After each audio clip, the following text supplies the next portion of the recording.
Chapter 20 Reflection. Violet entered the med facility and quickly walked over to Hydro. "Where's Axel?" she quickly asked, really concerned about her partner. Hydro looked up from the clipboard and eyed the girl carefully. "He is over in 2A, but be careful, dear. He is in really bad shape right now," Hydro explained. Violet nodded and quickly walked over to Axel's room. She slowly opened the door and gasped. Giant chunks of his armor was missing. Half of one of his arms was missing, and he had wires coming out of areas where there shouldn't have been anything visible. Violet felt tears well up in her eyes as she sat down beside her injured partner. "Hang in there, Axel. I am right here with you, partner," Violet said, hoping her voice would at least get through him and help him hang in there.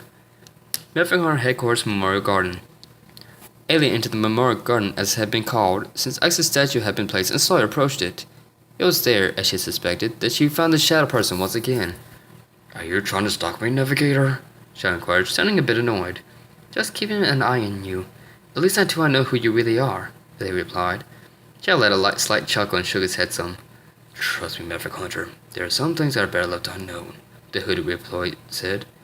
Chad then turned and started to walk away, but Elliot grabbed his arm and forced him to turn around. "I will not rest until I figure out who you are," Elliot said firmly, with a fierce glare. Then you have many restless nights ahead of you, Lady Hunter," she replied with a bit of a snarl, finishing the thin air once more. Elliot let out a sigh, wondering why this rebel wanted to remain such a mystery and what his true goals were. Medford Hunter Headquarters Special Zero Unit Quarters.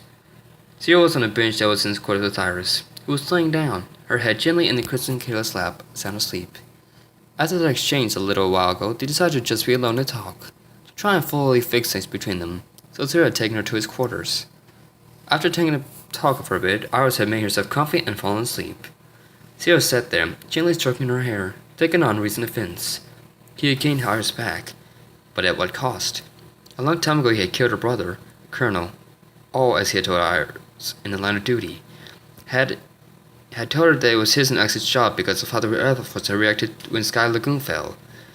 That was another lifetime ago, though at this point. So much had happened and changed since then. Then there was the recent loss of best friend and partner, X. "X, why did you do this? We could have helped you," she said, a hint of anger at the rebel he had considered her brother in his voice. A lot of the recent events had all come back to things that had happened during the Rebel Force uprising. Zero had already made back to base from Final Weapon, while X finished dealing with Sigmund when extra transmission had come on. X was obviously troubled. Then had come to question, something Zero never thought to hear from X. Zero thought back on himself with a bit of sorrow. "But Zero, what if I become one of the Mavericks?" X stated, a troubled and deep look on his face. Zero had looked at X through the screen for a moment. "Don't ask such silly questions. I'm breaking contact now," Zero had said simply. "Wait, Zero, I'm serious," X had yelled out. Zero had just stared at his best friend again, that really taking him serious. "Zero, if I become a Maverick, you have to take care of me," X had said, his soft voice soft but absolute. "Don't be ridiculous. Now hurry on him back," Zero stated, breaking contact with X's shuttle. Now that what X had feared so long had come to pass, and he was the one to take care of him, it had started to eat at Zero and bother him, making him wish he had taken X's word for him back then more seriously. "I'm sorry, X. At least your wish was granted," he mused slowly and sort of regretfully, wishing he could go back and change things, perhaps save his best friend this time. Before he continued his thoughts, his comm went off, which in turn woke up Iris. "Zero here," he answered. "Zero, Iris, report to command chamber immediately," came Sin's voice, firm and serious. "On our way," Zero said, breaking the transmission. He then looked over to his still groggy Iris.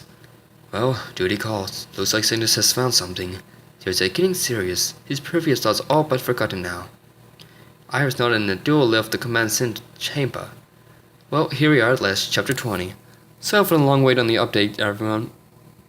But as I had stated in my previous 8 things in my life had become busy, and a lot of stuff had come up that I needed to take care of. I am, however, back and ready to try and keep things updated more regularly again. Sorry this chapter is so short and not very progressive, but with the way I ended chapter 19, I figured this chapter would be a good one to take slow to try and get myself back into the swing of things. I tried a bit of a new style with the way I broke the lines. Let me know if it's better than previous chapters and helps the flow of the story, or if you prefer the old way and the current style messes with the flow of the story.